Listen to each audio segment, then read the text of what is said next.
11 pamilyang nawala ng bahay sa sunog sa Cebu City. Nahirapan ng mga rumespondeng bumbero dahil pataas ang lugar. Nasa frontline ng balitang yan si John Aroa. Sa malayo pa lang, tanaw na ang sunog na sumiklab sa San Carlos Heights, Barangay Quiyot, Cebu City kanina. Agad na rumesponde ang mga bumbero. Nahirapang makapasok ang malalaking fire truck dahil paakyat ang lugar. Nag-engine relay. We just feed those smaller trucks na firefighting, nag-feed lang tayo, nagbigyan lang tayo ng tubig. No?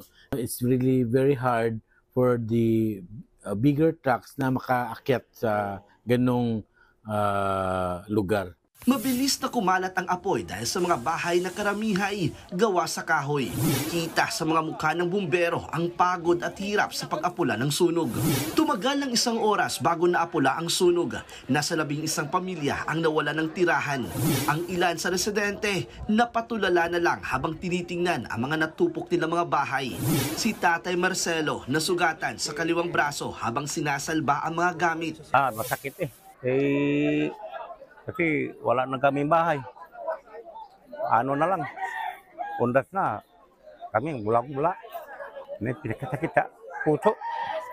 Yung katulang di kitapom. Ang pamilya Brasona naman, nasagi pa noong una ang aso nilang si Chloe. Pero namatay rin matapos hindi makahinga dahil sa kapal ng usok. Yung hangin na papunta dito, yung usok po yung nakapatay sa kanya. Nakakaawa po talaga. Napakalakas kasi ng apoy. Wala nang tao dito.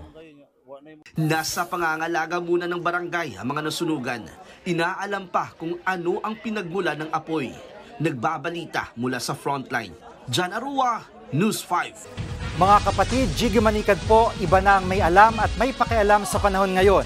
Para sa konkreto, kumpleto at komprehensibong balitaan sa frontline, mag-follow at mag-subscribe sa social media pages ng News 5.